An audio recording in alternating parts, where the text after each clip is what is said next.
আসসালামু আলাইকুম সুপ্রিয় দর্শক মণ্ডলী, বর্ষাকালীন গ্রাফটিং টমেটো। তো টমেটোর নিচের অংশে যদি আপনি কালো দাগ থাকে সেই ক্ষেত্রে আপনি কি করবেন? সেই ক্ষেত্রে আপনার করণীয় হচ্ছে আপনার গ্রিন কেল নামে একটা ওষুধ আছে, সেই ওষুধটা প্রয়োগ করতে হবে। আমার হাতে দেখতে পাচ্ছেন গ্রিন কেল ওষুধটা। এই গ্রিন কেল ওষুধটা প্রয়োগ করবেন প্রতি বিঘা জমিতে 7 কেজি মতো। এটা পাউডার জাতীয়। আপনি এই গ্রিন কেল যে পাউডারটা আছে, এই পাউডারটা কিভাবে আপনি প্রয়োগ করবেন সেই জিনিসটা এখন আমি আপনাদের দেখাবো। আপনারা দেখতে পাচ্ছেন পাশে একজন গ্রিন কেল ওষুধ কীভাবে দিচ্ছে সেটা আপনাদের দেখাবে। দেখেন, প্রথমে সে এই যে গ্রিন কেল পাউডারটা আছে সেটা এই যে প্রত্যেকটা গাছের গোড়ায়, অর্থাৎ টমেটো গাছের গোড়ার চারদিকে সে এগুলো ছিটিয়ে দিবে।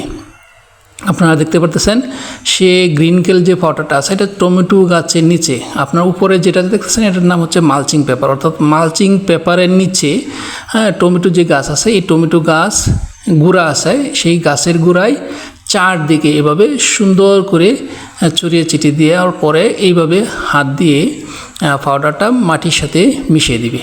আর এই মাটির সাথে মিশিয়ে দেওয়ার পরে দেখবেন যে আপনার যে গাছের যে টমেটোর কালো দাগটা থাকবে সেই দাগটা আর থাকবে না। আপনারা যারা টমেটো চাষ করেন তারা অবশ্যই এই জিনিসটা খেয়াল রাখবেন। অর্থাৎ যদি টমেটোর নিচের অংশে কালো দাগ থাকে তাহলে অবশ্যই এই গ্রিন কেল ওষুধটা প্রয়োগ করবেন। যদি আমাদের এই ভিডিওগুলো ভালো লেগে থাকে তাহলে অবশ্যই আমাদের চ্যানেলটি সাবস্ক্রাইব করে আমাদের পাশে থাকবেন। ধন্যবাদ সকল।